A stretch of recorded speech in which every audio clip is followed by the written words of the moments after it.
கிருஷ்ணகிரி மாவட்டத்தில் சரக்கு வாகனத்தின் மீது இருசக்கர வாகனம் மோதியதில் அண்ணன் தம்பி இருவர் சம்பவ இடத்திலேயே உயிரிழந்தனர். கிருஷ்ணகிரி மாவட்டம் பர்கூர் அடுத்த அத்திமரத்து பள்ளம் பகுதியைச் சேர்ந்த சகோதரர்களான ராஜேஷ், ரமேஷ் ஆகிய இருவரும் பிளம்பர் வேலை செய்து வருகின்றனர்.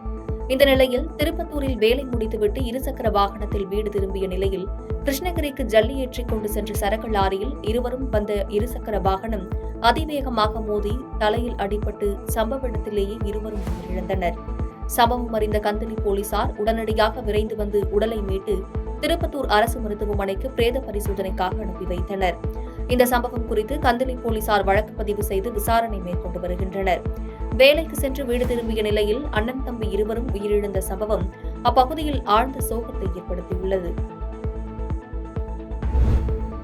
நாடாளுமன்ற உறுப்பினர் ஜெகத் ரட்சகனுக்கு கலைஞர் விருதை அளிக்கப் போவது ஊழலை ஊக்குவிப்பதற்காகவா என தமிழ்நாடு மக்கள் கேள்வி எழுப்பியுள்ளதாக முன்னாள் அமைச்சர் RP உதயகுமார் பேட்டியளித்துள்ளார். மதுரை மாவட்டம் உசிலம்பட்டி அருகே செல்லம்பட்டியில் அதிமுக உறுப்பினர் அடையாள அட்டை வழங்கும் நிகழ்ச்சியில் முன்னாள் அமைச்சர் RP உதயகுமார் கலந்து கொண்டு உறுப்பினர் அடையாள அட்டைகளை வழங்கினார். பின்னர் செய்தியாளர்களை சந்தித்த முன்னாள் அமைச்சர் RP உதயகுமார், மத்திய அரசும் தமிழ்நாட்டு மக்களை வஞ்சிக்கிறது, மாநில அரசும் தமிழ்நாட்டுக்கு உரிய நிதியை பெற்றுத்தராமல் வஞ்சிப்பது நியாயம்தானா என தமிழ்நாடு மக்கள் கேள்வி எழுப்புவதாக கூறினார். பாஜக ஆளும் மாநிலங்களில் நிதியை வாரி வழங்கும் மத்திய அரசு தமிழ்நாட்டை மதிக்கவே இல்லை எனவும், இந்திய வரைபடத்தில்தான் தமிழ்நாடு இருக்கிறதா என தமிழ்நாட்டு மக்கள் ஐயம் கொள்கிற வகையில் முற்றிலுமாக புறக்கணிக்கப்பட்டிருப்பது வேதனையாக இருப்பதாக கூறினார். திமுக நாடாளுமன்ற உறுப்பினருக்கு 908 கோடி அமலாக்கத்துறை அபராதம் விதித்துள்ளது. இதற்கு தமிழ்நாட்டு மக்கள் விளக்கம் கேட்டால், முதலமைச்சர் திமுக முப்பெரும் விழாவில் அபராதம் விதிக்கப்பட்ட நாடாளுமன்ற உறுப்பினர் ஜெகத் ரட்சகனுக்கு கலைஞர் விருதை அளித்துள்ளார். ஊழலை ஊக்குவிப்பதற்காக விருதா என தமிழ்நாட்டு மக்கள் கேள்வி எழுப்புவதாகவும் கூறினார். இன்றைக்கு மத்தியில் இருக்கிற அரசும் சரி, மாநிலத்தில் இருக்கிற அரசும் சரி, மக்கள் மீது அக்கறை இல்லாமல் மக்களுக்கு ஆற்ற வேண்டிய அடிப்படை கடமைகளை கூட அவர்கள் செய்ய தவறி இருக்கிறார்கள் என்பதற்கு எடுத்துக்காட்டாகத்தான் பள்ளி கல்விக்கு நிதி வழங்குவதிலே அலட்சியம், அரசியல் காழ்ப்புணர்ச்சி என்று இன்றைக்கு தமிழகம் முழுவதும் விவாதிக்கப்பட்டு வருகிறது. இது குறித்து மாண்புமிகு எதிர்க்கட்சி தலைவர் புரட்சித் தமிழர் ஐயா எடப்பாடியார் அவர்கள் அறிக்கை வெளியிட்டார்கள். மத்திய அரசை கண்டித்து அறிக்கை வெளியிட்டார்கள். மாநில அரசு இது குறித்து அழுத்தம் கொடுத்து அந்த நிதியை பெற வேண்டும் என்று பொதுச் செயலாளர் புரட்சித் தமிழர் ஐயா எடப்பாடி அவர்கள் வலியுறுத்தியும் கூட இன்றைக்கு பள்ளி கல்வித்துறை அமைச்சர் தொடர்ந்து புலம்பி வருகிறாரே தவிர இந்த பிரச்சனைக்கு தீர்வு காண்கிற வழியை காணவில்லை. சென்னையிலிருந்து விமானம் மூலம் திருச்சிக்கு வருகை தந்த சுகாதாரத்துறை அமைச்சர் மா சுப்பிரமணியன் திருச்சி விமான நிலையத்தில் குரங்கம்மை பாதிப்பு தொடர்பான முன்னேற்பாடு பணிகள் குறித்து ஆய்வு மேற்கொண்டார். அவருடன் நகராட்சி நிர்வாகத்துறை அமைச்சர் KN நேரு, பள்ளிக்கல்வித்துறை அமைச்சர் அன்பில் மகேஷ் பொய்யாமொழி, மாவட்ட ஆட்சியர் பிரதீப்குமார் ஆகியோர் இருந்தனர். ஆய்வுக்கு பின்னர் செய்தியாளர்களுக்கு பேட்டியளித்த தமிழ்நாடு சுகாதாரத்துறை அமைச்சர் மா சுப்பிரமணியன், உலக அளவில் குரங்கம்மை பாதிப்பு வேகமாக பரவி வருவதால் முன்னெச்சரிக்கை நடவடிக்கையாக தமிழ்நாட்டில் குரங்கம்மை நோய் பரவலை தடுக்க அனைத்து தடுப்பு நடவடிக்கைகளையும் மேற்கொண்டுள்ளதாக கூறினார். குறிப்பாக தமிழ்நாட்டில் உள்ள 4 சர்வதேச விமான நிலையங்களில் குரங்கம்மை நோய் பரவலை தடுக்க தீவிரமாக முன்னெச்சரிக்கை நடவடிக்கை எடுக்கப்பட்டுள்ளதாக கூறினார். மேலும் தமிழ்நாட்டில் டெங்குவின் பாதிப்பு அதிக அளவில் உள்ளதாக கூறினார். வரும் காலங்களில் மழை அதிகமாக பெய்ய வாய்ப்பு உள்ளதால் காய்ச்சலும் அதிகரிக்க வாய்ப்புள்ளது. ஆகையால் அவற்றை தடுக்கும் பொருட்டு தமிழ்நாட்டில் உள்ள தனியார் மற்றும் அரசு மருத்துவமனைகளில் சிறப்பு சிகிச்சை ஏற்படுத்தப்பட்டுள்ளதாக கூறினார். அதாவது குரங்கம்மை என்கின்ற எம்பாக்ஸ் நோய் பாதிப்பு உலகை அச்சுறுத்த தொடங்கி இருக்கிற காரணத்தினால் ஒரு அவசர நிலை பிரகடனத்தை சுகாதாரத்துறையில் அவர் செய்திருக்கிறார். அந்த வகையில் எல்லா நாடுகளிலும் இது குறித்த ஒரு முன்னெச்சரிக்கை நடவடிக்கைகள் என்பது தொடர்ந்து கொண்டிருக்கிறது.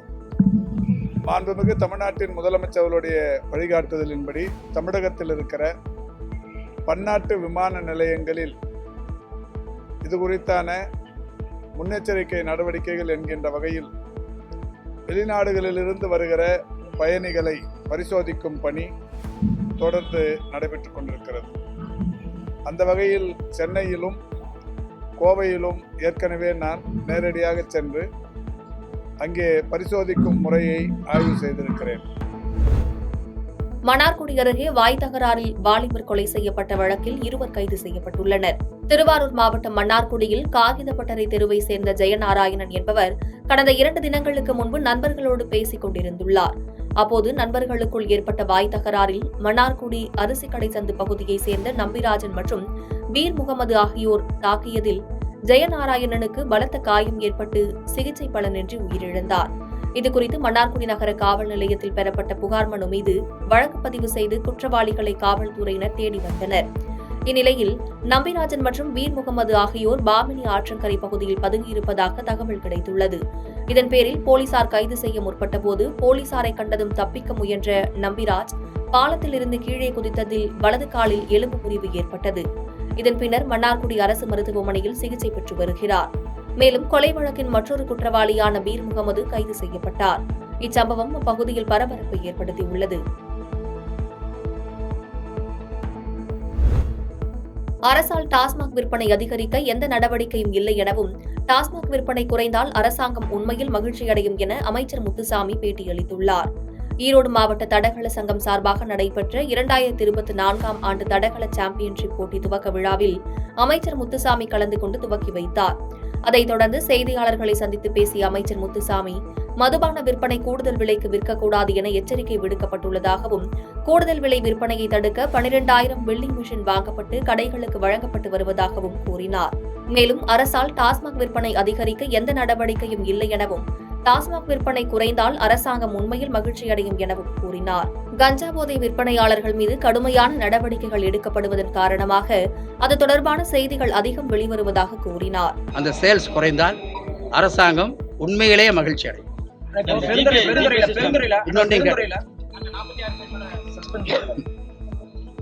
அதாவது கூடுதல் விலைக்கு விற்கக்கூடாது என்று மிக எச்சரிக்கையாக அவர்களுக்கு சொல்லப்பட்டிருக்கிறது. ஆனால் அதே நேரத்தில் நான் இங்கே உண்மையை சொல்ல வேண்டும், அவர்களுக்கு பல பிரச்சனைகள் இருந்தது. ஒன்று, அவங்க கரண்ட் பில் கட்ட வேண்டியது, வாடகை கொடுக்க வேண்டியிருந்தது, இப்படி பல பிரச்சனைகள் அவர்களுக்கு செலவுகள் இருந்தது. அதையெல்லாம் இப்பொழுது நாங்கள் அரசு சார்பாகவே, துறையினுடைய சார்பாகவே கொடுக்க வேண்டும் என்று நடவடிக்கை எடுத்திருக்கிறோம். அது மட்டும் இல்லாமல் ஒரு 12,000 பில்லிங் மிஷின் வாங்கி வைக்கப்பட்டிருக்கிறது. எல்லா கடைகளிலேயும் இந்த பில்லிங் மிஷின் வைத்து விட்டால் இந்த கூடுதல் விலைக்கு விற்பது முழுமையாக கட்டுப்படுத்தப்படும். தாரமங்கலம் அருகே கார் ஓட்டுநர் காரை போதையில் ஓட்டி வந்து விபத்து ஏற்படுத்தியதில் அக்கா தம்பி இருவரும் சம்பவ இடத்திலேயே உயிரிழந்தனர். சேலம் மாநகரில் உள்ள அன்னதானப்பட்டியை சேர்ந்தவர் சேட்டு, அதே பகுதியை சேர்ந்த அவரது அக்கா மல்லிகா இருவரும் தாரமங்கலத்தில் உள்ள குலதெய்வ கோவிலுக்கு சென்றுவிட்டு சேலம் நோக்கி சென்றுள்ளனர். அப்போது தாரமங்கலம் நெடுஞ்சாலையில் எதிரே வந்த கார் மோட்டார் சைக்கிளில் மோதி இருவரும் தூக்கி வீசப்பட்டனர். இதில் அக்கா தம்பி இருவரும் சம்பவ இடத்திலேயே பரிதாபமாக உயிரிழந்தனர். மேலும் மற்றொரு பைக்கில் வந்த 2 பேர் படுகாயமடைந்தனர். விபத்து குறித்து தகவல் அறிந்த அக்கம் பக்கத்தினர் ஓடி வந்து மீட்புப் பணிகளில் ஈடுபட்டனர். இதனிடையே குடிபோதையில் கார் ஓட்டி வந்த சேலம் மல்லப்பட்டியை சேர்ந்த ஜவஹர் என்பவரை பொதுமக்கள் பிடித்து அருகில் உள்ள மரத்தில் கட்டி வைத்து சரமாரியாக தாக்கினர்.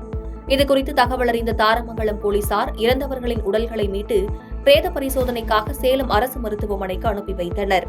மேலும் கார் ஓட்டுநரை மீட்டு காவல் நிலையம் அழைத்து சென்றனர். இந்த விபத்து குறித்து வழக்கு பதிவு செய்து விசாரணை நடத்தி வருகின்றனர். சாலை விபத்தில் அக்கா தம்பி சம்பவ இடத்திலேயே உயிரிழந்த சம்பவம் பெரும் சோகத்தை ஏற்படுத்தியுள்ளது. பாதகம் செய்பவரை கண்டால் நாம் பயங்கொள்ளலாகாது பாப்பா, மோதி மிதித்து விடு பாப்பா, அவர் முகத்தில் உமிழ்ந்து விடு பாப்பா. அண்மை செய்திகளை உடனுக்குடன் தெரிந்து கொள்ள இணைந்திருங்கள் இயம்நாடு தொலைக்காட்சியுடன்.